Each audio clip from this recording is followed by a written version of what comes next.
Everyone is supposed to know the law of the land. तो अभी जो 1 जुलाई को नए 3 कानून लागू हुए हैं तो वो क्या है? आपने नए नए कानून सुने होंगे, ये नया कानून आ गया, वो नया कानून आ, क्यों आते हैं आखिर? क्योंकि सोसाइटी में समस्या पैदा होती है। इंसान की उम्र चली जाती है जब तक उसकी फाइल खुलती है। पहले नाम था इंडियन पेनल कोड, अब नाम आया भारतीय न्याय संहिता। कोड से संहिता की तरफ हम बढ़े और दंड से न्याय की तरफ हम बढ़े। कानून का भारतीयकरण हुआ है। आपको पता चल रहा है कि किया तो है इसने, केस तो मैंने इसका ले लिया, बट ये अपराधी तो है, तो उस टाइम पे आप क्या करते हैं? आके बोलते हैं कि ये अपराध मैंने किया जबकि उसने नहीं किया हुआ था, और वो अपने सर पे ले लेते हैं। अब वकील क्या करे और जज क्या करे उसमें? फॉर एग्जाम्पल, एक लड़की का रेप हुआ है और जो गुनहगार है, जो अपराधी है, उसने प्रिकॉशन यूज़ कर लिया है, तो उसके पास तो कोई मेडिकल प्रूफ ही नहीं है, फिर क्या करेगी वो? जय माता दी। आप सब चाहते होंगे कि आप सबको अपने हक पता हो, क्या कानून है पता हो। जब कोई गाड़ी रोकता है, ट्रैफिक पुलिस वाला चाबी ले लेते हैं, तो आप सोचते होंगे ना, काश मुझे मेरा हक पता होता, मुझे मेरे कानून पता होते।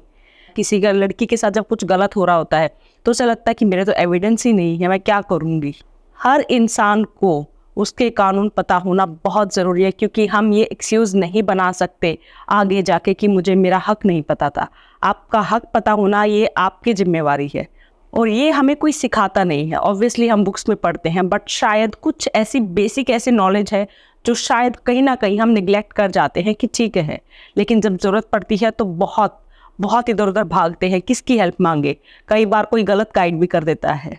आज इस पॉडकास्ट से आपको बहुत बेसिक से लेके बहुत हाई नॉलेज मिलेगी, हर चीज़ का जवाब मिलेगा कि जो छोटे से छोटे जो आपके कानून हैं क्या आपको हेल्प कर सकते हैं, आपको पता होना क्या ज़रूरी है। अगर आप डिफेंस में हैं तो उसके ऊपर भी मैंने बहुत डिटेल में बात की है, चाहे आप आर्मी, एयरफोर्स या नेवी में किसी में भी हैं, उसके बारे में भी जो बेसिक कानून है जो आपके होने चाहिए वो क्या होने चाहिए, उस पर मैंने बात की है। अगर आप एक वेटरन हैं उसके बारे में मैंने बात की है। आज जो मेरे गेस्ट हैं वो हैं डॉक्टर विजेंद्र सिंह मेंदियान। जय माता दी and welcome to the Mamta podcast. Stay tuned.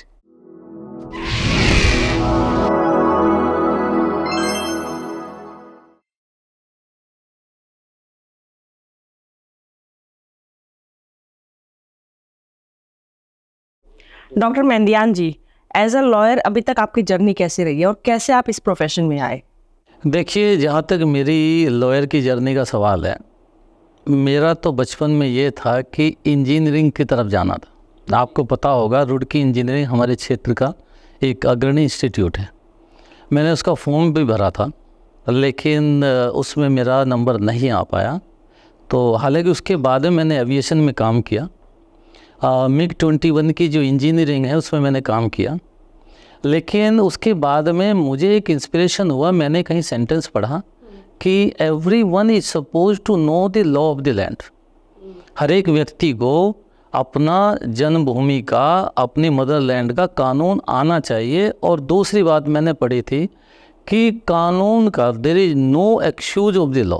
कानून कोई भी अक्षम्य नहीं है। अगर आप ये कहेंगे मुझे नहीं पता था, तो फिर मेरे मन में आया कि क्यों ना कानून की डिग्री ले ली जाए और क्यों ना एज ए लॉयर ही बना जाए। तो उसके बाद फिर मैंने LLB किया, फिर मैंने LLM किया, उसके बाद फिर मैंने PhD किया, लॉ में ही PhD किया मैंने एनवायरमेंटल लॉ में, और फिर मैंने प्रैक्टिस की। और अभी मैं एडवोकेट ऑन रिकॉर्ड हूँ सुप्रीम कोर्ट ऑफ इंडिया में। और मुझे मौका मिला हुआ है कुछ एडवोकेट्स के संगठन, जैसे एक्स-सर्विसमैन एडवोकेट्स वेलफेयर एसोसिएशन है, उसका मुझे जनरल सेक्रेटरी बनाया हुआ है। एयरफोर्स एसोसिएशन में भी मुझे गवर्निंग काउंसिल में कुछ जिम्मेदारी निभाने की अपॉर्चुनिटी मिली थी। मैंने एक बुक भी लिखी है एनवायरमेंटल पे, नॉइज पोल्यूशन पे लिखी है। कभी मौका मिलेगा तो आपको दूंगा। तो नॉइज पोल्यूशन पे मैंने एक बुक भी लिखी है। फिर जहाँ तक एकेडमिक का सवाल है, मैं आपको बता दूं कि शुरू के टाइम में एडवोकेट के पास टाइम बहुत कम होता है, मतलब केस कम होते हैं तो टाइम होता है। तो उस टाइम मैंने सोचा कि उसको कैसे यूटिलाइज किया जाए। तो मैंने विजिटिंग फैकल्टी के रूप में लॉ कॉलेज में क्लासेज भी ली हैं। सैटरडे को जाया करता था मैं क्लासेज लेने, और फिर दूसरे इंस्टीट्यूट में क्लासेज ली, और इसके बाद में KR मंगलम यूनिवर्सिटी है, उन्होंने एट ए टाइम मुझे बोर्ड ऑफ स्टडीज़ में भी लिया था, और शारदा यूनिवर्सिटी में भी मुझे डिस्टिंग्विश्ड प्रोफेसर के रूप में कार्य करने का मौका मिला। और तो जहाँ तक एकेडमिक का सवाल है, मैंने ये भी काम किया और अभी लॉयरिंग कर रहा हूँ मैं, और आप कह सकते हैं कि सर्विस मैटर्स भी, क्रिमिनल्स भी, और जो भी स्ट्रीम्स हैं लॉ की, I am practising in the Supreme Court of India and also of course Delhi High Court. तो ये मेरी जर्नी रही है, और अपनी जर्नी से मैं साथ ही साथ ये बता दूं कि मैं बहुत खुश हूँ, आई एम हैप्पी। जी जी। तो अभी जो 1 जुलाई को जो नए 3 कानून आए हैं, जो नए 3 कानून लागू हुए हैं, तो वो क्या है? हमारी जनता जानना चाहेगी कि क्योंकि हम एक आम जनता को जो घर पे बैठे हुए हैं, जैसे आपने बताया कि हर इंसान को अपने कानून पता होने चाहिए, लेकिन अगर ऐसा कुछ हो जाता है और आप कहते हैं मुझे तो पता ही नहीं था, मुझे नहीं पता था मुझे कि ये मेरा का है, मैं ऐसा कर सकता हूँ, ये रूल है, ये लॉ है, तो ऐसे अभी जो 3 कानून आए हैं वो कौन से हैं जो आम जनता को सबको पता होने चाहिए? देखिए ममता जी, आपने बहुत ही पर्टिनेंट क्वेश्चन पूछा, और मैं समझता हूँ ये हर नागरिक के लिए बहुत ही अहम क्वेश्चन है। और क्यों है और सबके लिए जानना क्यों ज़रूरी है, मैं इसको क्लैरिफाई कर देता हूँ। इसलिए जानना ज़रूरी है कि आप देखिए कि हम अभी तक जो 3 कानूनों की बात आपने करी है, वो कानून एक तो थे IPC, इंडियन पेनल कोड, कब के थे? 1860। दूसरा था इंडियन एविडेंस एक्ट, कब के थे? 1872। तीसरा था CRPC, कब का? 1973। Of course 1898 also is related to that code. वो हम अब वो कानून क्यों आए, इस पे थोड़ा समय लूँगा मैं ज़रूर, चूँकि ये एक आम नागरिक के जानने की भी चीज़ें हैं। ये क्यों आए? ये जिस वक्त इंडिपेंडेंट इंडिया नहीं था, मैंने जिक्र किया 1860 का, 1860 में हम स्वतंत्र नहीं थे, उस टाइम के कानून है। ये कानून क्यों बने थे? ये कानून बने थे, जो बनाने वाले थे उन्होंने अपनी सुरक्षा के लिए, अपनी गवर्नेंस के लिए अपने हिसाब से कानून बनाए थे। अगर मुझे याद आ रहा है तो 1834 में एक कमीशन बना था, law commission, first commission law commission था वो, उसमें उसके अध्यक्ष थे लॉर्ड मकाले, और वो था जो एग्जिस्टिंग जो कोर्ट्स हैं उनकी पावर, उनका जुरिस्डिक्शन और उनके रूल्स को डिफाइन करने के लिए ये कमीशन बना था। और इसकी रिपोर्ट आई, और 1860 में लॉर्ड मकाले जो जिसके ऑथर माने जाते हैं, वो IPC इंडिया में आई, ठीक है। उसके बाद फिर एविडेंस एक्ट आया, उसके बाद फिर CRPC आई, और आपका जितना भी अपराध जो इंडिया में होता आया है, और उसको जो डील करने के जो मुख्य जो कोड्स है, मुख्य जो लॉ है, वो ये 3 है। अब उसको हम अब तक ढो रहे थे। अब आप देखिए कि ये जो वर्तमान सरकार है, इसके दौरान ये तीनों एक्ट चेंज किए गए, और जिनका जो 1 जुलाई 2024 से, आपने भी बोला 1 जुलाई 2024 से इनका एनफोर्समेंट हुआ है, ये लागू हुए हैं, और आज मेरे ख्याल से 28वां दिन है इनका। अब हम चेंज में ज़रूर जाएंगे। आपने चेंज जो मेरे से पूछा है, चेंज में जाना मैं ज़रूर पसंद करूँगा। चेंज क्यों आता है और क्यों लाया जाता है, क्या उसकी ज़रूरत है? ये कानून का बहुत बड़ा पहलू है। आपने नए नए कानून सुने होंगे कि जी ये नया कानून आ गया, वो नया कानून आ, क्यों आते हैं आखिर? क्योंकि सोसाइटी में समस्या पैदा होती है, उस समस्या को निदान करने के लिए नए कानून आते हैं। और अगर आप एकेडमिक हिसाब से मेरे से पूछें तो एकेडमिक की दृष्टि से जूरिस्प्रूडेंस एक सब्जेक्ट आता है, चूँकि मैंने थोड़ा बहुत पढ़ाया है। जूरिस्प्रूडेंस के अंदर कुछ स्कूल्स आते हैं। अगर मैं कहूँ जैसे सोशियोलॉजिकल स्कूल है, रोस्को पॉन्ड की सोशल इंजीनियरिंग थ्योरी दी है। हिस्ट्रिकल स्कूल है, हिस्ट्रिकल स्कूल बोलता है कि कानून जो है पाया गया है, बनाया नहीं है, लॉ इज फाउंड। ऐसे ही जो कैल्सन की प्योर लॉ थ्योरी है, डिवाइन लॉ है। लेकिन मैं आता हूँ एनालिटिकल स्कूल पे। एक एनालिटिकल स्कूल है, आपकी जानकारी के लिए बता दूँ मैं, उसको जॉन ऑस्टिन उसके मेन प्रोपाउंडर हैं।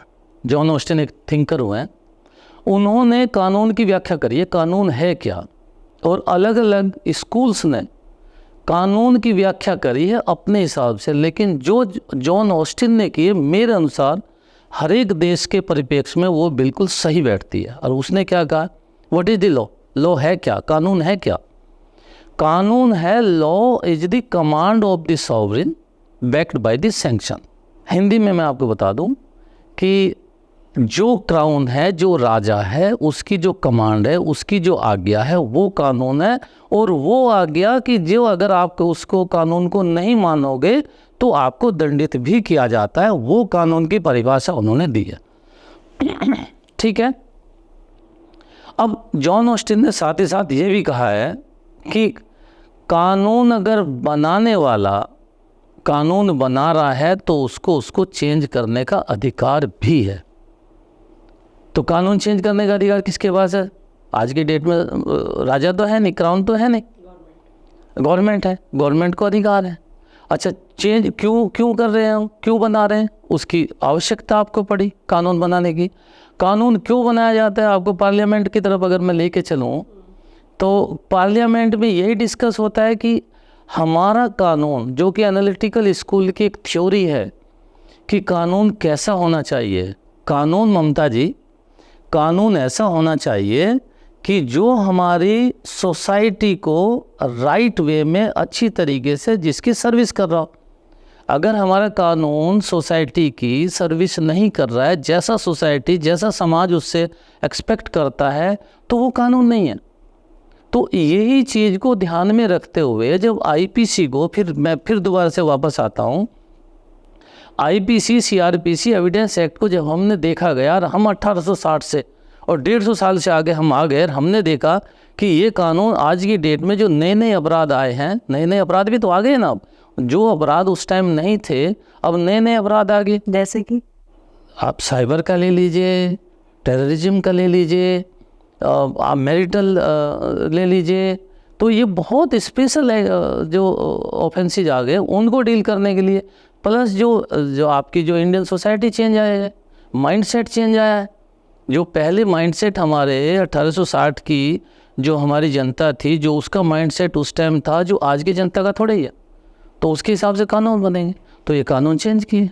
अब आप कहेंगे इसकी जगह आया कौन सा है? अब पहले मैं जर्नी आपको बता दूं, जर्नी क्या है इसकी। पहले नाम था इंडियन पेनल कोड, अब नाम आया भारतीय न्याय संहिता। मतलब कोड से संहिता की तरफ हम बढ़े और दंड से न्याय की तरफ हम बढ़े। देखिए अंतर कितना है। आज के कानून की जो व्याख्या है वो देखिए, आप शब्दों पे ध्यान दीजिए। पहले दंड था, पेनल्टी थी, पेनल था, अब न्याय नाम रखा गया। पहले इंडिया था, अब भारत रखा है। इंडियन से भारतीय मीन्स इंडियनाइजेशन। आप भारतीयकरण की तरफ बढ़े हैं, कानून का भारतीयकरण हुआ है इन तीनों कानून का। और मैं उनको जानकारी देना चाहता हूं, अगर कोई इसकी तरफ क्वेश्चन भी उठाते हों, कि ये कानून एकदम से नहीं आया। एटलीस्ट मैं तो इस चीज़ का गवाह हूं कि इस कानून पे मुझे भी अवसर मिला था एक रिपोर्ट देने का। एक मिनिस्ट्री के थ्रू मैंने भी एक पेपर बनाया था, रिसर्च पेपर बनाया था मैंने, कई साल पहले की बात हो गई। कुछ लोग तो आज आके कैमरे के सामने बोल देते हैं कि एकदम से लेके आगे कानून, कोई स्टडी नहीं हुई है, कोई बैच नहीं है, कुछ नहीं हुआ। लेकिन मैं उससे, मेरा रेस्पेक्टफुल डिसएग्रीमेंट है उनके साथ कि नहीं, एकदम से नहीं आया। इसके लिए कितनी गोष्ठियाँ, कितने विचार विमर्श, कितनी बैठ के, कितनी स्टडी और कितने रिसर्च पेपर आए हैं और डिफरेंट स्टेक होल्डर से करके तब ये कानून अस्तित्व में आए। मैं एक सवाल पूछना चाहूँगी। जैसे आपने कहा दंड की जगह अब न्याय आ गया है, यस, पेनल्टी वर्ड नहीं है। लेकिन जो हमारा माइंडसेट है कि इंसान कब डरता है? जब उसको पता है कि तुम्हें पनिश किया जाएगा। अगर कोई ट्रैफिक लाइट क्रॉस कर रहा है तो उसके दिमाग में क्यों आता है, क्यों रूल्स फॉलो करता है? क्योंकि उसको पता है अगर तुमने नहीं रुके तो तुम्हारा चालान काट दिया जाएगा। तो जब उसको पता चल जाएगा कि न्याय है, चलो, तो न्याय तो लोग बहुत लाइटली ले लेते हैं कि हाँ ठीक है, लड़ लेंगे, अच्छा लॉयर कर लेंगे। और जिसके पास इस क्वेश्चन पे भी मैं आऊँगी, बट आई थिंक पहले हम यहाँ बात करते हैं कि इस पे आप मुझे बताइए कि दंड तो हमारे दिमाग में जब लोगों का डर ही हट जाएगा कि पनिशमेंट ही नहीं है, तो फिर कैसे होगा? मैं आपके इस क्वेश्चन का जवाब देना चाहूँगा एक थ्योरी से। Again I go to the jurisprudence. एक थिंकर हुए हैं बेंथम थिंकर हुए हैं, उन्होंने एक थ्योरी दी है प्रिंसिपल ऑफ यूटिलिटी। दूसरी भाषा में कहूँ तो theory of pain and pleasure. Pain and pleasure. वो क्या है, वो बिल्कुल आपके क्वेश्चन से मिलता जुलता है। वो ये कहता है कि व्यक्ति को, जो अपराधी है, जिसने कोई अपराध किया है, उसको आप इतना दंड दीजिए कि वो अपराध करने में या वो अनलॉफुल एक्ट करने में जितना प्लेजर आ रहा है, वो प्लेजर चाहे आनंद का हो, चाहे उसका बेनिफिट का हो, चाहे किसी भी रूप में, कहने का मतलब आपको पेन उससे ज़्यादा देना है। और वही यहाँ न्याय और जो आप दंड की बात कर रहे हैं, कोड की बात कर रहे हैं, जो नियम आए हैं, नया जो लॉ आया बीएनएस का, उसमें इसका पूरा ध्यान रखा गया है कि दंड जहाँ ज़रूरत है, अपराधी को अगर रोकना है अपराध करने से, तो दंड को बढ़ाना पड़ेगा। और इसमें बढ़ाया गया है, I can say with conviction कि बढ़ा। एक एग्जांपल मैं अभी दे दूं आपको। पहले आपने देखा होगा हिट एंड रन के केस बहुत देखे होंगे आप जी। पहले I think if I am not wrong, शायद सेक्शन 304A आईपीसी का इसको डील करता था, by negligence, death by the negligence. अब हमने देखा कि हिट एंड रन के बहुत केस हो रहे हैं, और डेथ हो जाती है, व्हीकल टक्कर मार के चला जाता है, पता ही नहीं चलता है, या पता भी चल गया तो उसको मार के, और ड्राइवर हो चाहे ओनर हो, कोई भी रजिस्टर ओनर उसका, और वो भाग जाता है, पता ही नहीं चलता था। और अब क्या किया गया है, अगर मैं ममता जी गलत नहीं हूँ, शायद मैं याद कर रहा हूँ कि नया जो लॉ आया है भारतीय न्याय संहिता का, शायद वो सेक्शन 106 क्लोज 2 है, if I am not wrong. उसमें क्या किया गया, नया परिवर्तन ला दिया कि अगर हिट एंड रन से किसी ने अपने व्हीकल से किसी की मृत्यु कर दी है और उसने पुलिस को या मजिस्ट्रेट को इन्फॉर्म नहीं किया है, तो सज़ा पहले से बढ़ा दी गई है। तो अब आप देखिए इससे कुछ अपराध रुकेगा या नहीं रुकेगा। तो इस तरीके का इसमें ध्यान दिया गया है। आप दूसरी जगह आइए, आप वीमेन के अगेंस्ट में कितनी प्राथमिकता दी गई है। पहले 376 था, वहाँ से शुरू होती है, 375 रेप को डिफाइन करता था और 376 पेनल एक्शन था।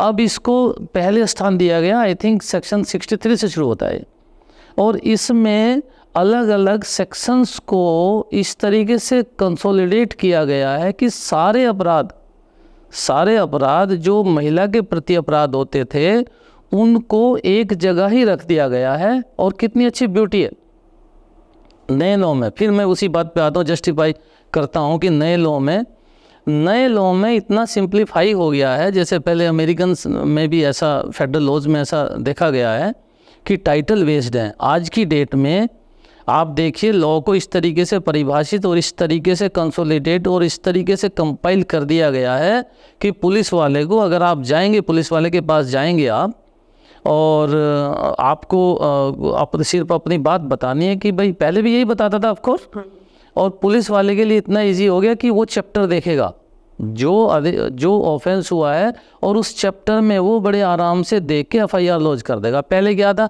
आपको एक मैं छोटा उदाहरण दे दूँ ममता जी, वो ये है कि सपोज करो आप महिला के प्रति अपराध बिखरे हुए थे आईपीसी में, 375 में भी है, 376 में भी है, 509 में भी है, जो आपका 509 था वो भी है। अब उसको कौन जानेगा, पुलिस वाले इतने एक्सपर्ट तो लोग होते नहीं हैं।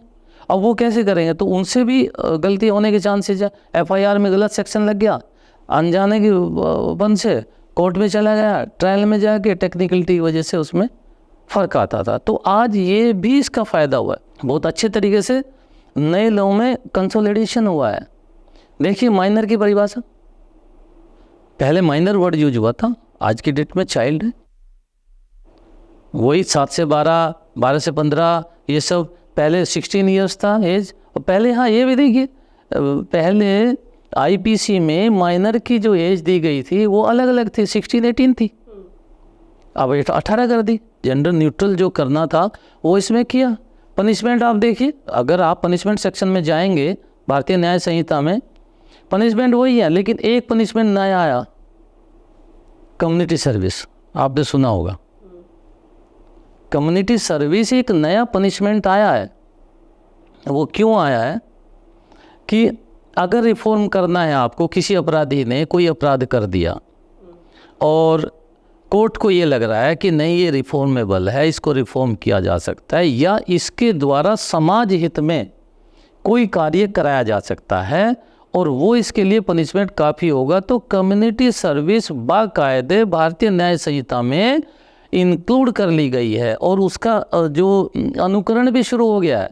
मुझे पता चला है कि एक किसी कोर्ट में किसी अपराधी को पेड़ लगाने का पनिशमेंट दिया गया। अब आप देखिए उसने गुनाह क्या किया होगा? उसने, मुझे उसका अपराध का ज़्यादा जानकारी नहीं है, लेकिन मैंने सिर्फ जो मुझे जानकारी मिली है, मुझे जानकारी ये मिली है कि उनको पनिशमेंट ये दिया है कि आप इतने हज़ार पेड़ लगाएंगे। अब इतने हज़ार पेड़ लगाए, एनवायरमेंटलिस्ट, मैंने तो एनवायरमेंट पर काम किया, उससे फ़ायदा कितना होगा? फ़ायदा इतना होगा, पेड़ लगाएंगे एनवायरमेंटल अपग्रेडेशन होगा, एनवायरमेंटल अपग्रेडेशन होगा, आपकी एयर क्लीन होगी तो आपका राइट टू लाइफ जो है वो आपको मिल रहा है। बट उस जो इस इंसान को वो पनिशमेंट दी गई है, उसको क्या मतलब, पेड़ लगाना तो एक बहुत ही नॉर्मल बात है देखी जाए तो, पनिशमेंट क्या हुई? तो पेटी ऑफेंसेज में तो ये पनिशमेंट भी काफ़ी होता है। छोटे पनिशमेंट है, छोटे पनिशमेंट कर दिए, जिसमें बड़े उसकी पनिशमेंट की जरूरत। क्या चेक किया जाता है कि उसने इतने प्लांट्स लगाए कि नहीं लगाए? हाँ, वो मॉनिटर तो होता है, उसको बताना पड़ेगा, उसको दिखाना पड़ेगा कि हाँ मैंने ये किए। तो ऐसे भी इसमें नए लॉज में ये प्राविधान किए गए हैं। आपने जैसे वुमेन्स की बात की, तो जैसे जो रेप केसेस होते थे, जैसे अगर हम निर्भया केस या किसी की बात करें तो पहले बहुत टाइम लगता था। जैसे वो इंसिडेंट कब हुआ है, फिर उसकी सुनवाई हो रही है तारीख पे तारीख, तो ये क्या अब इसमें कुछ फ़र्क हुआ है कि जैसे ही क्या सज़ा दी जाती है और जैसे ही कोई भी लड़की जाके एफआईआर करवाती है तो कितनी जल्दी सुनवाई हो जाती है? देखिए, निर्भया केस की आपने बात करी जी, बहुत अनफॉर्चुनेट केस है और इसने एक बार को हमारे देश को जो अपराध महिलाओं के प्रति एक है हिला दिया था। कितना जघन्य अपराध था सबको पता है। उसके बाद में लॉ में चेंजेज आए, आईपीसी में भी चेंजेज आए। महिलाओं के प्रति जो अपराध, चाहे आप 376 की तरफ इशारा करें, चाहे 354 की तरफ इशारा करें आईपीसी, उनमें उस टाइम भी परिवर्तन लाए गए थे और अपराध जो महिलाओं के प्रति, जो महिला के ऑनर पे मैं अटैक कहूँगा इसको, कि महिला के जो ऑनर पे जो अटैक होते थे उनको सुरक्षित करने के लिए कानून में प्रावधान उस टाइम भी लाया गया। और अब जो नया कानून आया है बीएनएस, इसमें भी इस बात को बहुत ध्यान रखा गया है। और जो ट्रायल की जो आप बता रहे हैं कि महिलाओं के प्रति जो अपराध हो रहे हैं, या मैं कहूँगा बच्चों के प्रति, उसमें जल्दी आए, इसके पूरे ध्यान न कि भारतीय न्याय संहिता में रखे गए हैं, वरन भारतीय नागरिक सुरक्षा संहिता में भी रखे गए हैं। और आपका जो एविडेंस एक्ट था, जो आज की डेट में भारतीय साक्ष्य अधिनियम है, उसमें भी सेफगार्ड्स लिए गए हैं ताकि न्याय उनको तुरंत गति से मिल जाए। कितना जल्दी से मिल जाता है?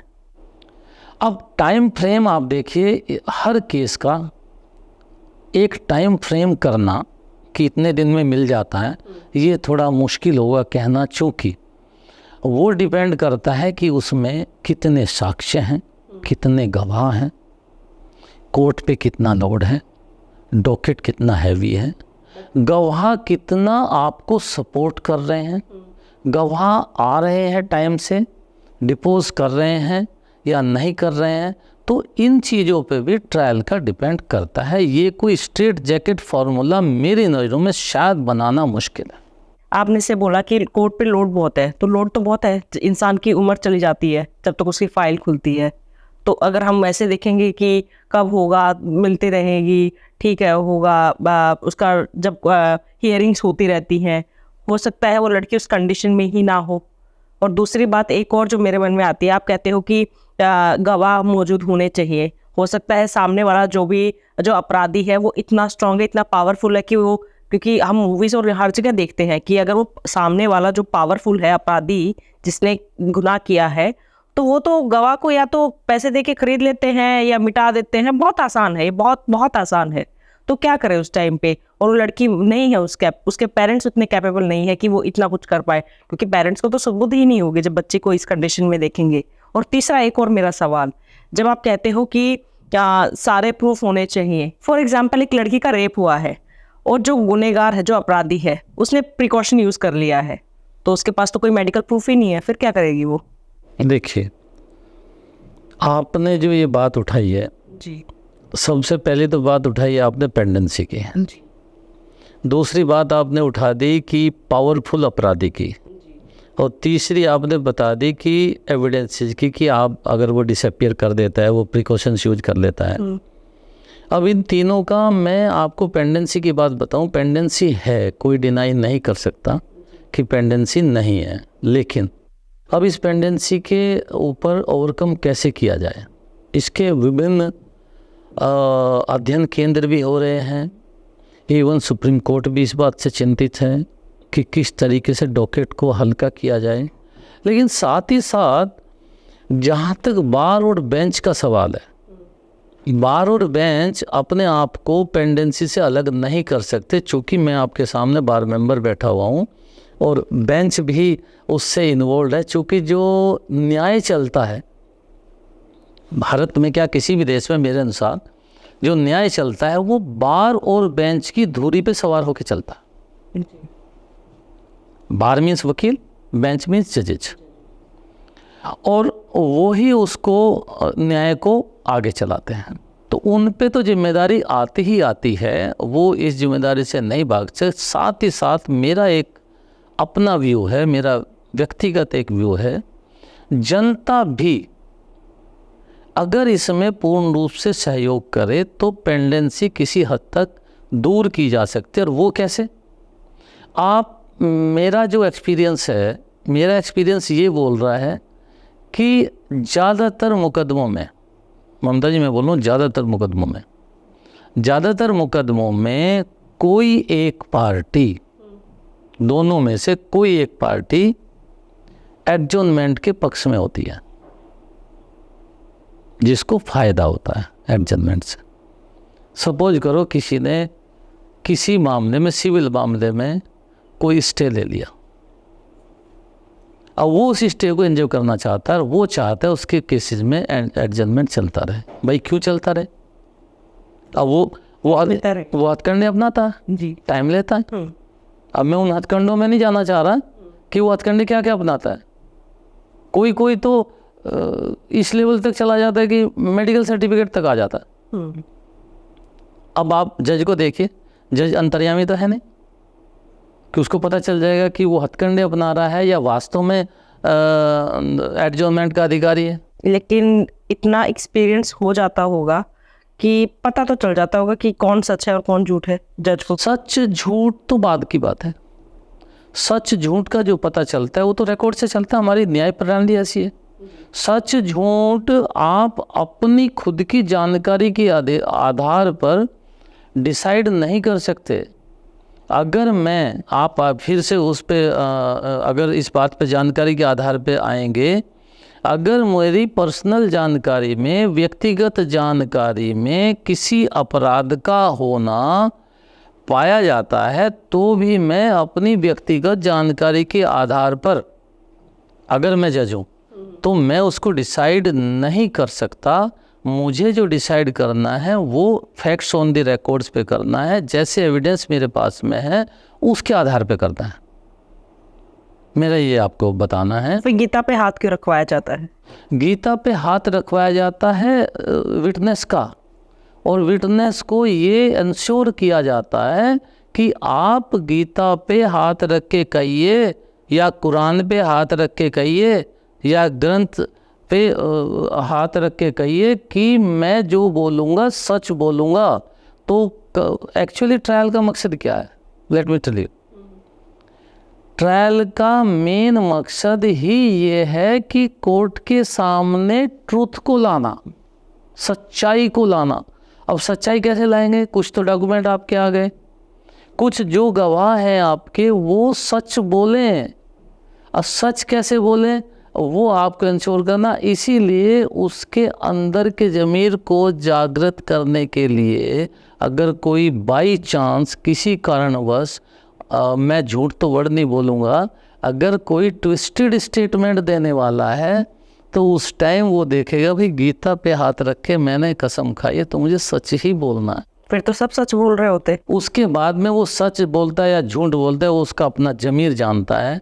आप उसको अंतर्यामी या उसका भगवान जानता है कि वो सच बोल रहा है या झूठ बोल रहा है। एक वो जाने या उसका भगवान जाने, लेकिन कोर्ट को तो कंसीडर वो करना है जो उसने बोला है।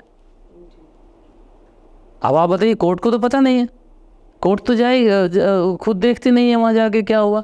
क्योंकि ऐसे ऐसे इंस्टेंसेज भी आते हैं आपके अपराध जगत में। कुछ लोग ऐसे भी आते हैं कि आके बोलते हैं कि ये अपराध मैंने किया जबकि उसने नहीं किया हुआ था।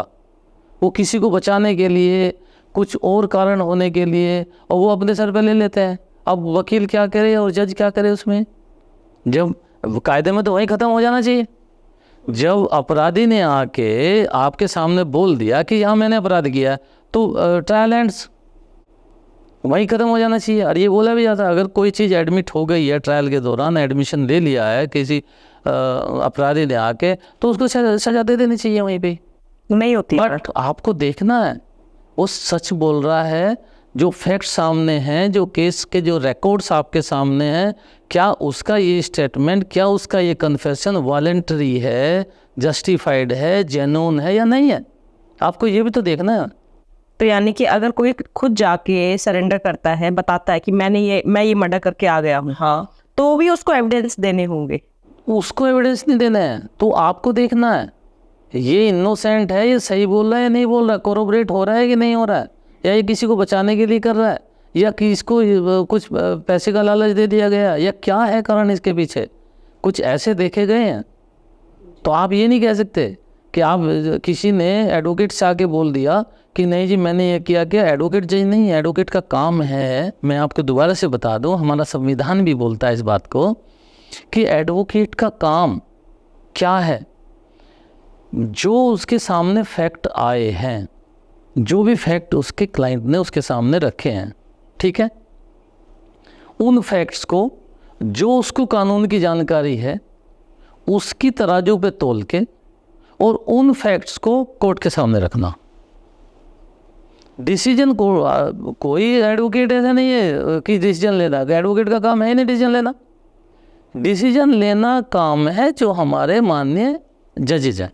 बट आप ट्राई करते हैं कि हाँ, आपका जो क्लाइंट है आप उसको कैसे ना कैसे उसको बचाना है और सामने वाले को गुनहगार साबित करना है। मेरा इस आपके सेंटेंस से थोड़ा सा रेस्पेक्टफुल डिसएग्रीमेंट है कि कैसे ना कैसे करके बचाना है। ये तो एक एडवोकेट का धर्म नहीं है। धर्म नहीं है, बट क्या ऐसा नहीं होता है? क्योंकि आपका नहीं है, बट मैं वैसे जितने भी हम जानते हैं उनके बारे में बोल रही हूँ कि जो भी क्लाइंट आ गया, बेशक उसने कितना भी बड़ा गुनाह किया हुआ, कितना भी बड़ा अपराधी है, उसने आके फैक्ट्स दिखा दिए हैं। अब मैं मानती हूँ एक्सपीरियंस से इंसान को पता तो सब होता है, लेकिन आप कहोगे नहीं एक्सपीरियंस हम पीछे रखेंगे, हम सिर्फ फैक्ट्स देखेंगे। ठीक है, आपने देख लिया कि ये है, हो सकता है वो आपको कुछ सच बताए, या फिर आपने उसका केस ले लिया है, स्टार्ट हो गया है, आप उसको हियरिंग्स पे जा रहे हैं, बट विद टाइम आपको पता चल रहा है कि किया तो है इसने, केस तो मैंने इसका ले लिया, बट ये अपराधी तो है। या कुछ ऐसा सामने वाला जो आपका ओपोजिशन, जो भी आपका केस आपके अगेंस्ट में है, वो कुछ ऐसे ही प्रूफ ला दे जो बता रहा हो कि जिसके लिए तुम केस लड़ रहे हो वो अपराधी है, तो उस टाइम पे आप क्या करते हो? यस, बिल्कुल सही। देखिए, आप एथिक्स की तरफ जा रहे हैं जी, प्रोफेशनल एथिक्स। और प्रोफेशनल एथिक्स केवल लीगल प्रोफेशन में नहीं है, मेडिकल में भी है। हाँ जी, हर जगह, हर प्रोफेशन के अपने एथिक्स।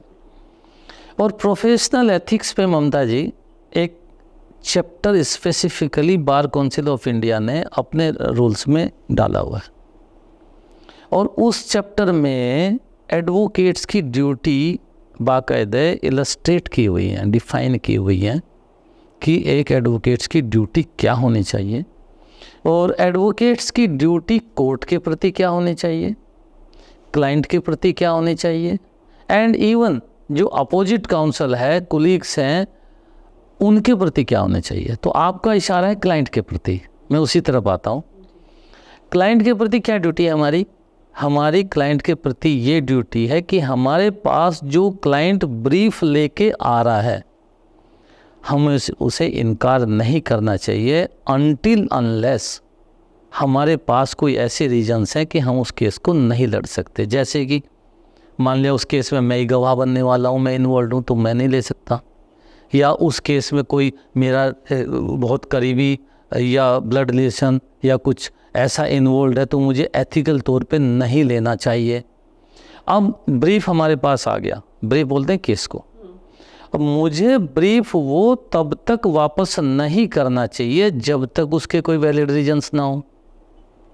तो ठीक, उस ब्रीफ को मुझे तब तक बिल्कुल प्रिपेयर होके जाना चाहिए, जैसे कि ये एक एथिकल ड्यूटी है कि जब कोई केस लड़ने के लिए कोई फाइल, ब्रीफ बोलते हैं फाइल को, एडवोकेट कोर्ट में जा रहा है, उस टाइम उसको सिर्फ उस केस के अलावा कुछ और याद नहीं रहना चाहिए। उसकी ड्यूटी ये है कि इस टाइम बस अर्जुन की जो मछली की आँख थी, उसकी तरह वो जो फाइल होती है उस फाइल पे ही ध्यान रखना चाहिए। और एक चीज़ और मैं क्लैरिफाई कर दूं यहीं पे, ये जो फाइल्स हमारे पास आती हैं ना ममता जी, कोई सोचता होगा कि ये पेपर हैं, बंडल ऑफ पेपर्स हैं, कागज़ हैं। मेरी नज़रों में वो कागज़ नहीं हैं, वो एक जीती जागते जो है प्राण है, एक जीवन है आपके सामने आया है, वो एक जीवन है, आपको उसको जीता जागता प्राणी समझ के ही डील करना चाहिए, क्योंकि उसके अंदर किसी का जीवन, किसी की प्रॉपर्टी, किसी का भाई, किसी का ताऊ चाचा का जीवन इन्वॉल्व होता है। तो हमें उस दृष्टि से लेके वो केस लड़ना चाहिए। और रही बात, अब आप बताते हैं कि कुछ फैक्ट्स ऐसे आए आपके सामने आए, अब आप बताइए, मान लिया कोई सीडी आ गई मेरे सामने और सीडी में मेरा क्लाइंट उसमें अपराध करता हुआ पाया जा रहा है, और मुझे आपके अनुसार तो मुझे जानकारी हो गई कि मेरे क्लाइंट ने, तो मुझे तो छोड़ देना चाहिए केस, लेकिन बाई चांस वो सीडी एडिटेड है, क्या होगा? वो सीडी एडिटेड है, कोई सर्टिफिकेट आ गया सामने, कोई ऐसा एविडेंस आ गया सामने कि भाई उसके अनुसार उसमें वो पाया जाता है और उसी का लाइसेंस था, या कोई पिस्टल है, कुछ भी आ गया ऐसा एविडेंस, लेकिन कल को वो एविडेंस इनएडमिसिबल पाया जाता है। इन केस अगर वो खुद ही एडमिट कर लें कि हाँ मैंने किया था, पर मैंने स्टार्टिंग में झूठ बोला था आपसे, मैंने शुरू में ही आपको बोल दिया, कौन सा स्टेट में ऐसा आदमी तो और ज़्यादा इनक्रेडिबल हो जाता है, उसको तो और ज़्यादा आपको ध्यान से देखना चाहिए। शुरू में कुछ और कह रहा है, बीच में कुछ और, फिर कौन सा सेंटेंस मानोगे आप उसका, पहले वाला या दूसरे वाला? फिर आप केस कंटिन्यू करोगे ऐसे इंसान का? नहीं, कंटिन्यू की अलग बात है, कंटिन्यू तो करना ही चाहिए। कंटिन्यू इसलिए करना चाहिए कि आप उसको बचाने के लिए, सजा दिलाने के लिए नहीं लड़ रहे हो, आप उसके जो ट्रू फैक्ट्स हैं, एक फेयर ट्रायल जो उसको मिलना चाहिए, जो आपका संविधान भी बोलता है कि फेयर ट्रायल सबका अधिकार है, चाहे वो कितना भी बड़ा अपराधी क्यों ना हो। आप सिर्फ उसको फेयर ट्रायल दे रहे हैं, आप कोर्ट को हेल्प कर रहे हैं, कोर्ट को असिस्ट कर रहे हैं। हेल्प तो वर्ड थोड़ा सा अलग हो जाता है, मैं असिस्ट वर्ड यूज करूँगा। कोर्ट को आप असिस्ट कर रहे हैं ट्रू फैक्ट्स जानने के लिए, ताकि कोर्ट सही जजमेंट दे सके। आपके इतने तो काम है। आप ये देखिए, एडवोकेट का क्या काम है, धर्म क्या है उसका? वो कोर्ट ऑफिशियल्स कहलाता है। कोर्ट में जाते ही वो काम क्या करता है? वो कोर्ट को असिस्ट करता है। बाकी डिसीजन लेना उसने काम किया है या नहीं किया है, ये एडवोकेट का काम है ही नहीं, ये काम तो जज का काम है। अगर मेरे पास कोई क्लाइंट आया और मैंने फैक्ट्स देखे और उसका स्टेटमेंट लिया और मैंने जजमेंट ले लिया कि इसने तो अपराध किया, इसका केस ही नहीं करूँगा, इसका मतलब मैं जज बन गया ना, मैं एडवोकेट कहाँ रहा? लेकिन तो मतलब आपका काम है कि आप उसके लिए लड़ोगे? उसके लिए लड़ेंगे, लेकिन कोर्ट के सामने ट्रूथ रखने के लिए, उसको फेयर ट्रायल देने के लिए। क्या सब ट्रूथ रखते हैं? मेरी नज़रों में तो सब ट्रूथ रखते हैं। क्योंकि अगर कोई नहीं रख रहा तो वो गलत है। तो मेरा एक और जो, जब मैंने आपसे 3 क्वेश्चन किए थे उसमें से एक क्वेश्चन मेरा रह गया था कि इन केस अगर किसी लड़की का रेप हुआ है, कुछ ऐसा हुआ है और वो जो जिसने अपराधी जो है उसने प्रिकॉशन यूज़ कर लिया है, तो उस लड़की के क्या करेगी? वो एविडेंस तो है ही नहीं, मेडिकल प्रूफ तो है ही नहीं। क्या एक ही प्रूफ होता है? बट वो प्रिकॉशन अगर यूज कर लिया तो क्या एक ही प्रूफ होता है? क्योंकि रिसेंटली मैंने एक अभी केस सुना है, मैं नाम नहीं ले सकती ऑन कैमरा, तो वो तो उसके क्योंकि उस जो था उसने प्रिकॉशन यूज़ कर लिया, अब वो लड़की वो तो उसका इतना केस स्ट्रॉन्ग ही नहीं रहा। देखिए, कानून उस हद तक गया है, अगर कोई लेडी अपना स्टेटमेंट दे रही है कि मेरे साथ में ये अपराध हुआ है, जी, मेरे ओनर पे अटैक हुआ है, मेरे पर्सन पे अटैक हुआ है और मेरे साथ ये जघन्य अपराध हुआ है, रेप की जिसकी आप बात कर रहे हैं, ऐसे भी जजमेंट्स हैं हमारी अपेक्स कोर्ट के कि केवल जो प्रोसिक्यूटिव्स होती है, जो महिला होती है या माइनर होती है, बच्ची होती है, अगर वो कोरोबोरेटेड है, अगर वो शंकालु स्टेटमेंट नहीं है, तो केवल लड़की के स्टेटमेंट पे भी सज़ा दी जा सकती है। आप तो कह रहे प्रिकॉशंस की बात, उस पे भी सज़ा दी जा सकती है। अगर कोर्ट को लग रहा है कि ये स्टेटमेंट बिल्कुल करेक्ट है, क्रेडिबल विटनेस है, ये सच बोल रहा है बिल्कुल, क्योंकि इसके पीछे एक धारणा ये है कोर्ट की, जो जुडिशियल नोटिस भी उसका हम लेते हैं, हम क्या वो तो जजेज लेते हैं, लेकिन उसका जुडिशियल नोटिस भी लिया गया है कि कोई भी महिला अपने आप को समाज के अंदर बिना उस ऐसा अपराध हुए अपने आप को बेइज्जत नहीं करेगी, ये इसके पीछे धारणा है। तो आप तो कह रहे प्रिकॉशन यूज करने की इवन स्टेटमेंट पे सजाएं होती हैं, तो मैं नहीं मानता। और precaution is not only one evidence, evidence तो और भी होते हैं ना, जैसे कि आप injury on the body, in case अगर वो भी नहीं हुई है तो देन सर्कमस्टेंशियल एविडेंस, किसी ने आते जाते देखे हैं, जाते हुए देखे हैं, वहाँ पे कुछ ऑफेंस के निशान है उस जगह पे, जो लड़की बता रही है अपने एफआईआर में, वो फैक्ट्स वहाँ पे पाए जाते हैं, तो और भी तो दूसरे भी तो एविडेंस होते। मैं आपको एक एग्जांपल दूं इसमें, जी, जिसके बारे में मैं बात कर रही थी। वो जो इंसान था वो स्टेयर से गया, ओके, उस ये हुआ, प्रिकॉशन यूज़ किया, बॉडी पे कोई मार्क्स नहीं है, लड़की डर गई, पहले फैमिली को नहीं बताया, 2 दिन बाद उसने अपनी फैमिली को बताया। जब वो धीरे धीरे रोती थी, डिप्रेशन में जाने लगी, तो पेरेंट्स को चिंता हुई, तब उसने ये बताया कि ऐसे ऐसे हुआ है।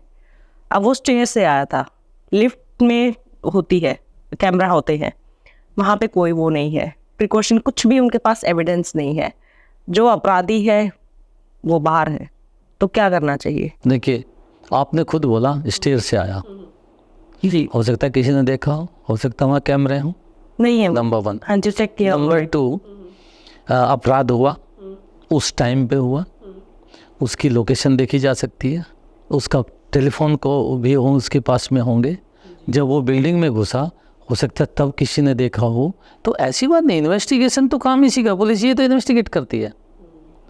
जो सर्कमस्टेंशियल, देखिए सबसे बड़ी प्रॉब्लम क्या है ऐसे केसेस में, ऐसे केसेस में जनरली आई विटनेस नहीं मिलते, क्योंकि ये बंद कमरों में होता है, यू नो, या तो ऐसे प्लेस पे होंगे जो बिल्कुल अकेला प्लेस होगा, कोई जंगल होगा, कोई कमरा होगा, कोई होटल होगा, मतलब ये छिपके होते हैं। अब ये छिपके होते हैं, या तो अपराधी होता है या विक्टिम होता है जी। अब इन केसेज में क्या करोगे आप? सर्कमस्टेंशियल एविडेंस आपको देखने पड़ेंगे, और सर्कमस्टेंशियल जो परिस्थिति बोलती है, अब क्या करती है पुलिस जाकर, यही तो देखती है ऐसे में, जो फैक्ट्स उनके सामने आते हैं।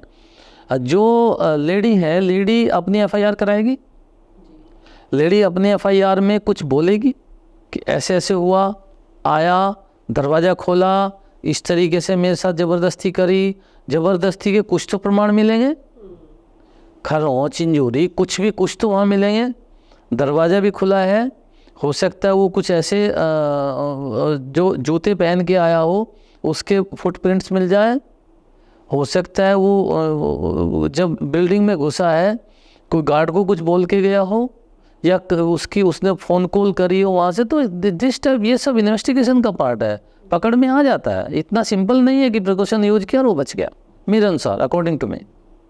अभी जो सेक्शन 377 जो हटाया गया, उसके बाद क्या चेंजेस आए हैं? देखिए, सेक्शन, मुझे ऐसा लग रहा है कि सेक्शन 377 आईपीसी की आप बात कर रहे हैं। जी जी अब तो है ही नहीं, जी। बेनस में नहीं है। 377 बोलता था अननेचुरल ऑफेंस।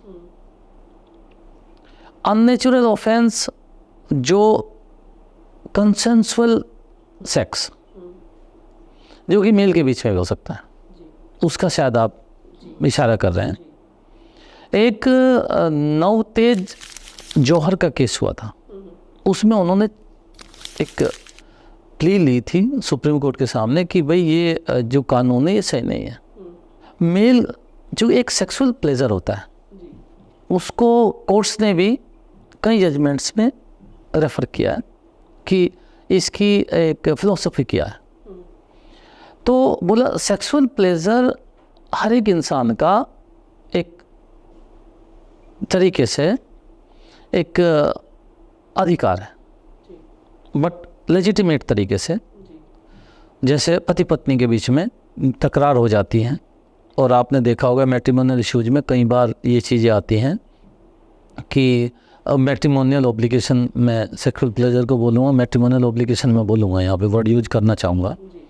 मैट्रिमोनियल ऑब्लिगेशन या तो पति ने निभा रहा या पत्नी ने निभा रही, लेकिन जब शादी हुई है तो ये अधिकार है, पत्नी का भी अधिकार है, पति का भी अधिकार है कि सेक्सुअल प्लेजर इज टू, उसी शादी जो करते हैं ये भी एक आधार होता है।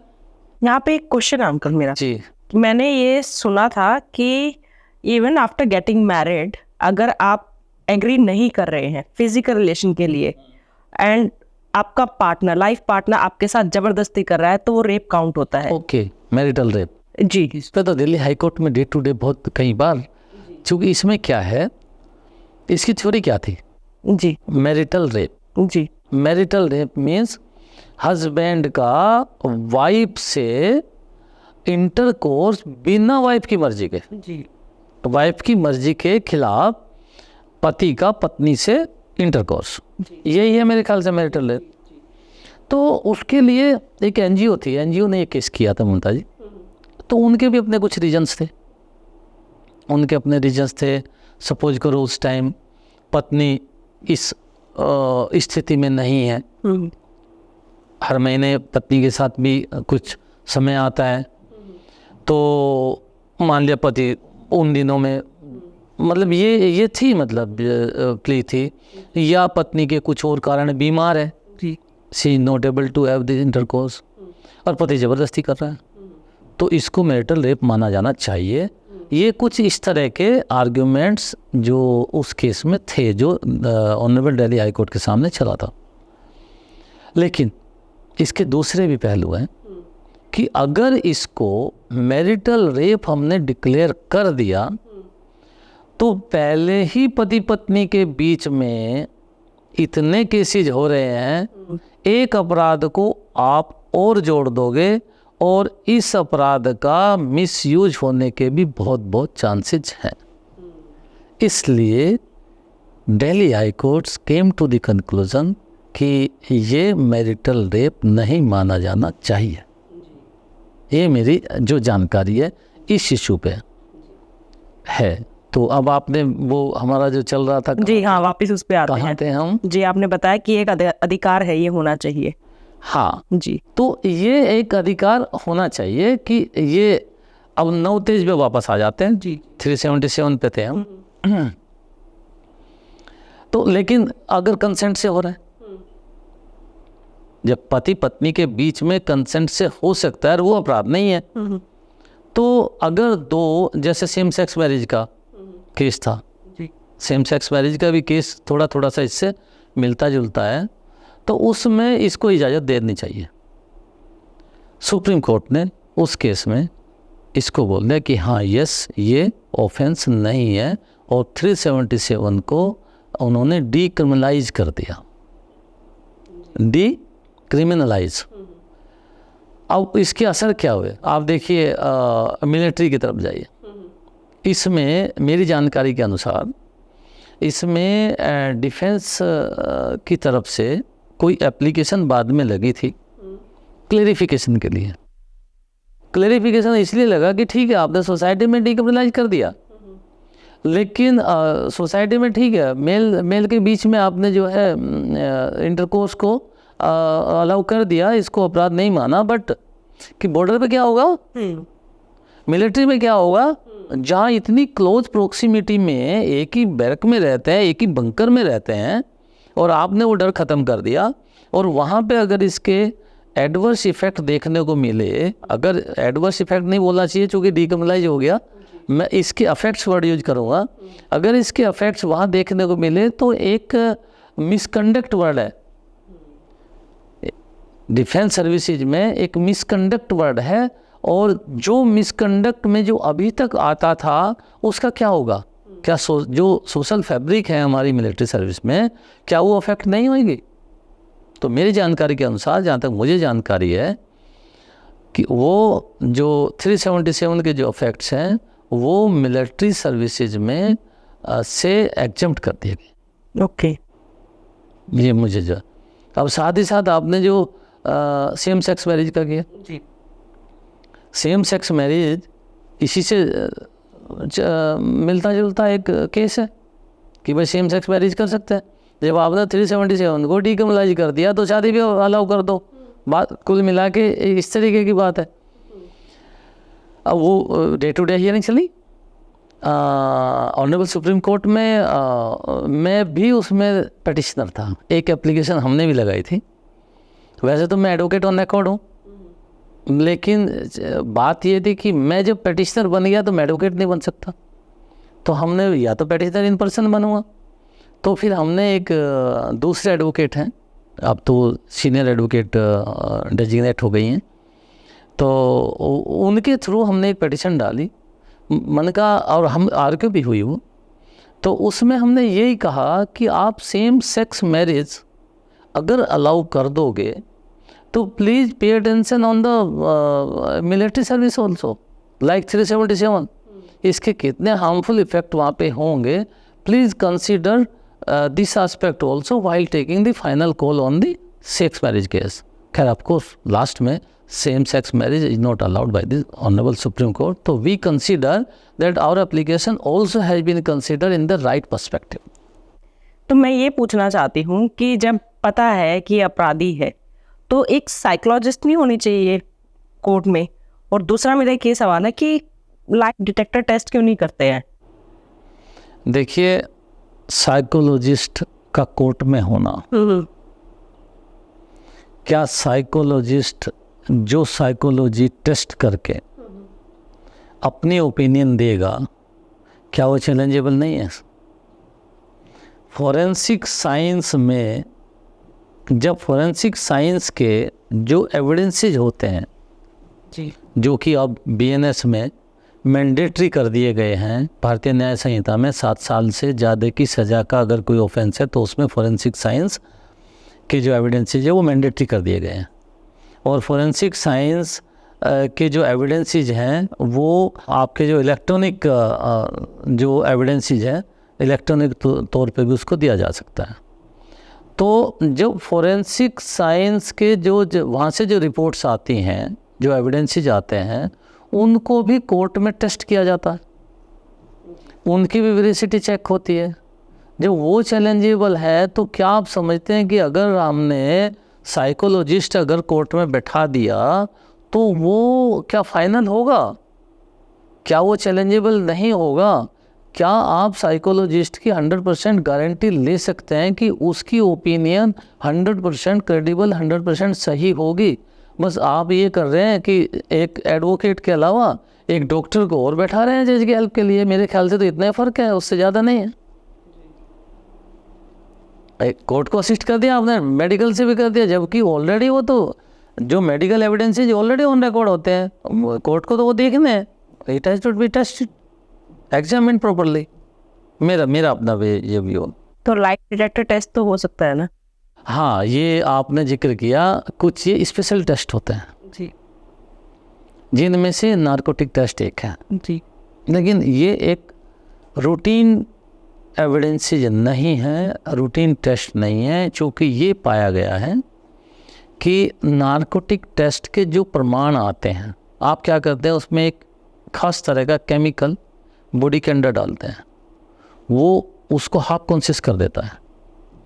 हाफ कॉन्शियस कर, पूरा अनकॉन्शियस कर दिया तो कुछ बोल नहीं पाए।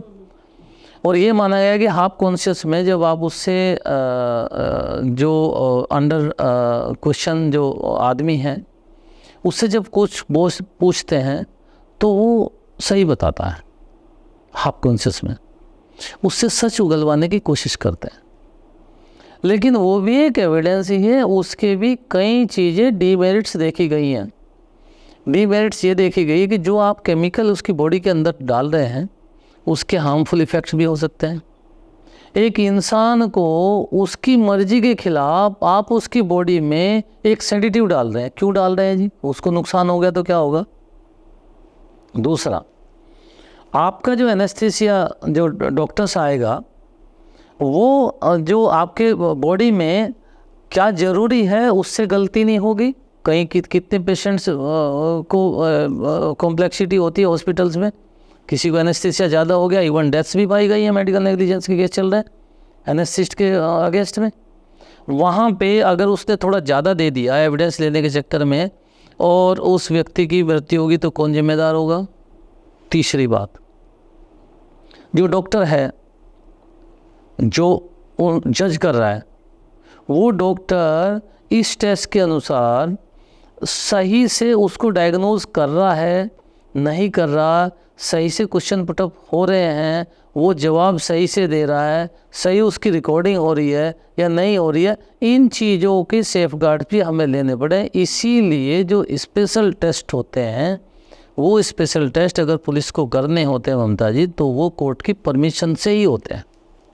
ये एक तरीके से राइट टू लाइफ जो है उसका हनन माना गया है अगर व्यक्ति की इच्छा के विरुद्ध स्पेशल टेस्ट होते हैं। हाँ, ये हैंड राइटिंग की तरह नहीं है, हैंड राइटिंग में आपको कोई नुकसान नहीं है, hand writing is a right of the police क्या है, बट वो भी परमिशन से ही होता है कोर्ट की। हैंड राइटिंग जो आप करते हैं तो वो भी परमिशन से ही होता है।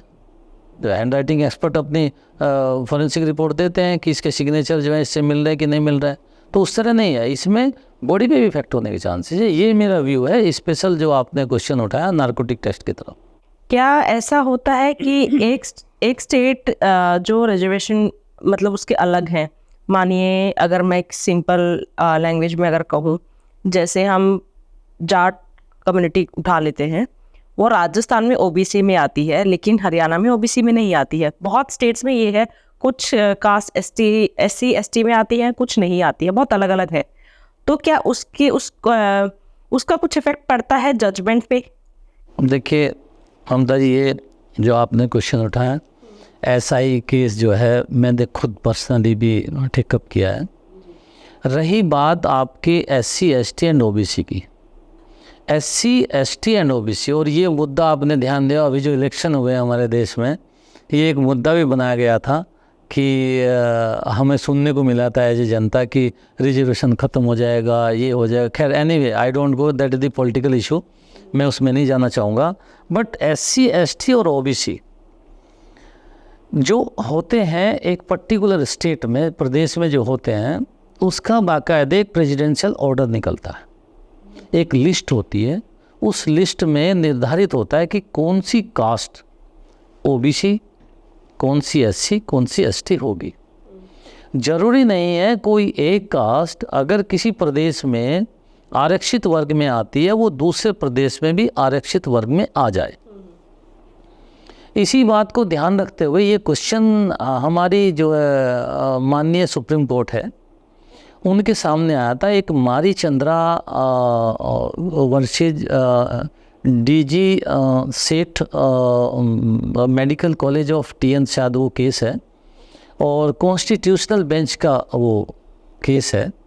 उसमें ये बोला गया था कि जो एससी एसटी एंड ओबीसी हैं, ओबीसी ने एससी एसटी का था उसमें, ओबीसी तो उस टाइम पे उसमें I think it was not the domain of the case. एक प्रदेश के सपोज करो कोई ए प्रदेश जेड का निवासी है, ठीक है ना, और वो प्रदेश एक्स में चला जाता है और वहाँ पे अपना अधिकार मांगता है कि भाई मैं तो सो एंड सो स्टेट में एससी था, तो मुझे इसी स्टेट में भी उसका बेनिफिट मिलना चाहिए। सुप्रीम कोर्ट ने बोला नो, एक प्रदेश का आरक्षित वर्ग दूसरे प्रदेश में आरक्षित वर्ग का बेनिफिट नहीं ले सकता, चूँकि उस दूसरे प्रदेश की जो स्थितियां हैं, परिस्थितियां हैं और जो कैटेगरीज हैं वो अलग अलग हैं। लेकिन ये शायद 1990 का केस है। उसके बाद में समवेयर आफ्टर 2000 एक केस दूसरा आता है, पुष्पा देवी। उस केस में 3 जज बेंच डिसाइड करती है ऑनरेबल सुप्रीम कोर्ट की। वो एक पर्टिकुलर व्यू लेते हैं अपना, वो कहते हैं ठीक है भाई प्रदेश में तो नहीं है, ओके, चूँकि वो 3 जज बेंच है, वो लार्जर बेंच थी, आई थिंक 7 जज बेंच वाज देयर इन मारीचंद्रा, if I am not wrong, maybe 5 जज ऑल्सो, बट 5 जज से कम तो नहीं थी। उसमें 3 जज बेंच ने बोला पुष्पा देवी के केस में कि नो ठीक है, एक प्रदेश में अगर आरक्षित वर्ग है दूसरे प्रदेश में नहीं है, बट यूनियन टेरिटरीज, जो यूनियन टेरिटरीज हैं हमारी, जो केंद्र शासित प्रदेश हैं, जैसे दिल्ली जिसमें हम बैठे हैं, ये भी एक यूटी है, चंडीगढ़ जैसे, उनकी जो कल्चर है, उनकी जो संरचना है वो थोड़ी अलग है। उसमें सेंटर के जो अधिकारी है और संरचना है वो टोटल प्रदेश जैसी नहीं है। ये बेनिफिट प्रदेश में तो नहीं मिलेगा लेकिन यूटीज़ में मिलेगा। स्थिति चेंज हो गई। अब इसके बाद देखिए 2009 में आइए आप, 2 जज बेंच सुप्रीम कोर्ट की एक व्यू लेती है, I think honourable justice S B. Sinha was there if I am not wrong. उन्होंने एक पर्टिकुलर व्यू लिया बेंच ने सुप्रीम कोर्ट की, उन्होंने कहा नहीं उसको ऑबिटर डिक्टा माना पुष्पा देवी को, और उन्होंने कहा कि नहीं जो बेनिफिट है वो बेनिफिट आपको यूटी में भी नहीं मिलेगा। अब देखिए जुडिशियल प्रोप्राइटी का क्वेश्चन उठ गया। अब यहाँ पे मेरे पास केस आता है। अब कुछ स्टेनो थे, कुछ टाइपिस्ट थे, दिल्ली की कोर्ट्स में ही उनका एग्ज़ाम भी हो गया, रिटर्न भी हो गया, आई थिंक टाइपिंग टेस्ट भी हो गया, इंटरव्यू भी हो गया, मेडिकल भी हो गया, ऑफर ऑफ अपॉइंटमेंट भी मिल गया, लेकिन इस जजमेंट के आने के कारण उनका अपॉइंटमेंट रुक गया। दे केम टू मी, और वो आउटर SC/ST थे, कोई राजस्थान से थे, कोई हरियाणा से थे, अलग अलग। तो वो केस मेरे पास में आया और मैंने उसको एनालाइज़ किया। वो एक्चुअली एक ब्रीफ आया था, तो वो केस जो सेटअप था पहले से, उसमें ये लिखा था उन्होंने कि जब आपको पता था कि हम एलिजिबल नहीं है तो हमारी एप्लीकेशन एक्सेप्ट क्यों हुई, एप्लीकेशन एक्सेप्ट हो गई तो रिटर्न क्यों लिया, रिटर्न एग्ज़ाम ले लिया तो इंटरव्यू क्यों लिया, इंटरव्यू ले लिया तो मेडिकल क्यों हुआ, मेडिकल हो गया तो फिर टाइपिंग टेस्ट हुआ, टाइपिंग टेस्ट भी हो गया, ऑफ़र ऑफ अपॉइंटमेंट क्यों दिया, और अगर ऑफ़र ऑफ अपॉइंटमेंट दे दिया तो अब ज्वाइनिंग क्यों नहीं दे रहे हो। This was the question. लेकिन मैं उससे एग्री नहीं हुआ। मैंने जो मेरे पास जो क्लाइंट आए, मैंने उनसे बोला देखिए ये अगर कोई छोटा मोटा केस होता, 1 या 2 आदमी का होता, तो जो सुप्रीम कोर्ट या हाई कोर्ट इसको एक लीनियंट व्यू लेते हुए या प्रेसिडेंस ना बनाते हुए दे देती, बट इस जजमेंट के पूरे इंडिया में इम्प्लीकेशंस होने हैं। अब मैं किसी और तरीके से केस बिल्टअप करना चाहता हूँ, और अगर कोई आप में भी आप जैसा ही कोई और क्लाइंट है जिसने केस नहीं डाला है, वो मुझे बताओ, तो मैं अपने हिसाब से केस डालूँगा, क्योंकि वो केस पहले से ही पड़ा हुआ था। जो मेरे पास आए वो मंच में थे, काफ़ी लोग थे, ठीक है। उनमें से मिल गया एक दीपक कुमार मिला, उन्होंने मुझे 5 ला के दिए एक की जगह, तो हमने दीपक कुमार के नाम से एक केस डाला। उसमें हमने जो क्वेश्चन उठाया वो यही उठाया जो आपने क्वेश्चन उठाया था। कि आप देखिए आर्टिकल 141 है हमारा संविधान का, वो ये कहता है कि हमारे ऑनरेबल सुप्रीम कोर्ट ने अगर कोई लॉ लेट डाउन कर दिया तो वो हमारी मदरलैंड के लिए, हमारी सभी कोर्ट्स के लिए लॉ है।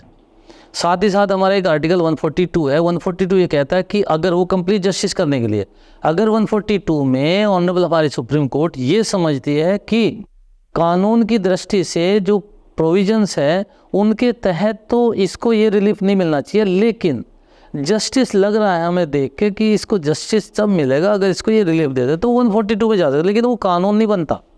मैं आपको बताऊँ, वो एक स्पेशल केस होता है। लेकिन 141 के तहत अगर 3 जज बेंच ने कोई जजमेंट सुना दिया तो कानून ये कहता है, जुडिशियल प्रॉपर्टी ये कहती है कि जो 2 जज बेंच है वो उसको मानने के लिए बाध्य है। दिल्ली हाई कोर्ट के सामने हम गए, हमने ये बात रखी, मैंने कहा आप देखिए 7 जज बेंच ने कुछ कहा, ठीक है, ओके फाइन। 3 जज बेंच ने उस जजमेंट को एनालाइज करके, कंसीडर करके एक व्यवस्था दी कि यूटी में मिलेगा, और वो 3 जज का है। तो 2 जज बेंच को तो मेरे ख्याल से उसमें इंटरफेरेंस नहीं करना चाहिए था। बड़े खुशी की बात ये है कि उस केस को लेके दिल्ली हाई कोर्ट में, चूँकि एक ऐसा ही केस, सिमिलर केस पहले ही डिसमिस हो गया था, और पहले डिसमिस होके जो ऑनरेबल चीफ जस्टिस थे जिन्होंने डिसाइड किया था वो वहाँ से जा चुके थे, आई थिंक शायद एलिवेट हो गए थे सुप्रीम कोर्ट में। तो फिर इसमें चूँकि एक जो जुडिशियल प्रॉपर्टी को देखते हुए ममता जी उसमें फुल बेंच कॉन्स्टिट्यूट हुई, 3 जजेज बैठे और 3 जजेज ने हमारे फेवर में दिया कि यस, चूँकि हम जो है पुष्पा देवी को मानने के लिए बाध्य हैं, न कि सुभाष चंद्रा को, चूँकि वो 2 जज बेंच का जजमेंट। तो इसमें तो मैं खुद था, मैंने खुद इस केस में जो ये केस लिटिगेट किया। तो ये होती है जुडिशियल प्रॉपर्टी जो आपने बताई है। और ज़्यादातर मुझे लगता है कि ज़्यादातर हमारे जो ऑनरेबल जजेज हैं जुडिशियल प्रॉपर्टी को बहुत अच्छे तरीके से मानते हैं, फॉलो करते हैं। ट्रैफिक पुलिस ने हाथ किया, रोकी गाड़ी और उसने चाबी निकाल दी।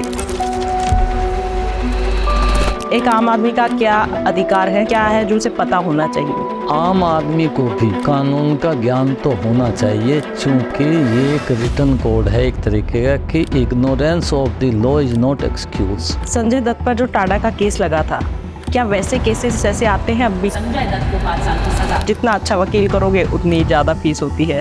तो मैं वही जानना चाहती हूँ कि कितना होता है फीस, क्यों डरते हैं लोग? आर्मी, नेवी, एयरफोर्स 2007 में एक एक्ट आया, arm forces tribunal act 2007। Aarushi Talwar का जो केस था,